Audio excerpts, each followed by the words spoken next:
بسم الله الرحمن الرحيم. تبارك الذي بيده الملك وهو على كل شيء قدير، الذي خلق الموت والحياة ليبلوكم أيكم أحسن عملا، وهو العزيز الغفور. الذي خلق 7 سماوات طباقا ما ترى في خلق الرحمن من تفاوت فارجع البصر هل ترى من فطور، ثم ارجع البصر كرتين ينقلب إليك البصر خاسئا وهو حسير. ولقد زينا السماء الدنيا بمصابيح وجعلناها رجوما للشياطين وأعتدنا لهم عذاب السعير. وللذين كفروا بربهم عذاب جهنم وبئس المصير.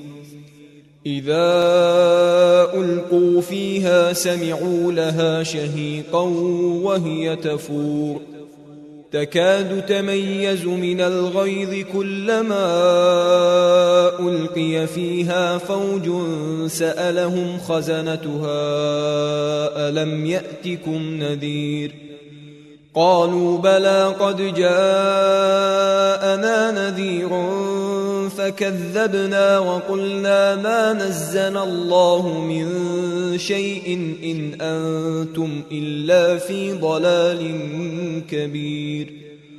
وقالوا لو كنا نسمع أو نعقل ما كنا في أصحاب السعير، فاعترفوا بذنبهم فسحقا لأصحاب السعير. إن الذين يخشون ربهم بالغيب لهم مغفرة وأجر كبير.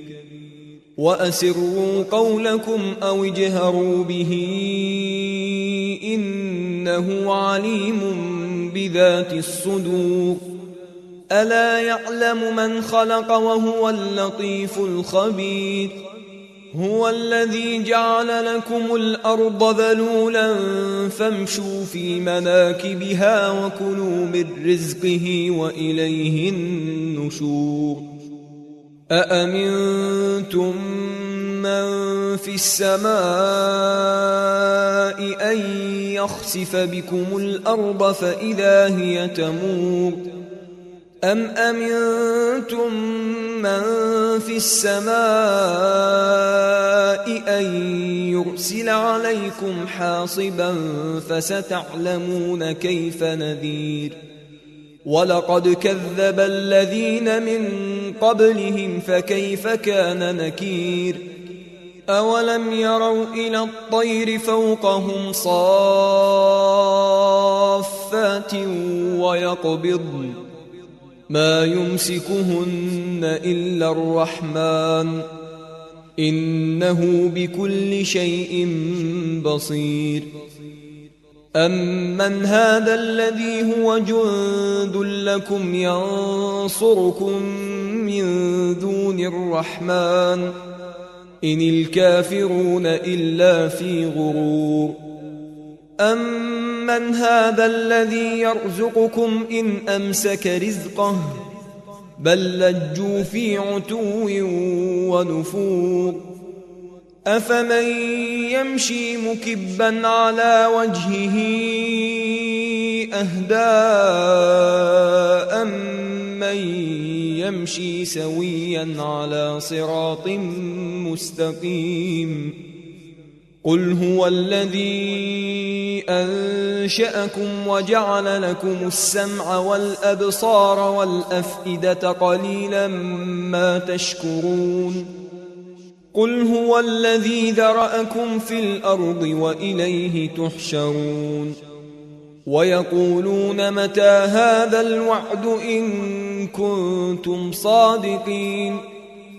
قل إنما العلم عند الله وإنما أنا نذير مبين فلما رأوه زلفة سيئت وجوه الذين كفروا وقيل هذا الذي كنتم به تدعون قل أرأيتم إن أهلكني الله ومن معي أو رحمنا فمن يجير الكافرين من عذاب أليم قل هو الرحمن آمنا به وعليه توكلنا فستعلمون من هو في ضلال مبين قل أرأيتم إن أصبح ماؤكم غورا فمن يأتيكم بماء معين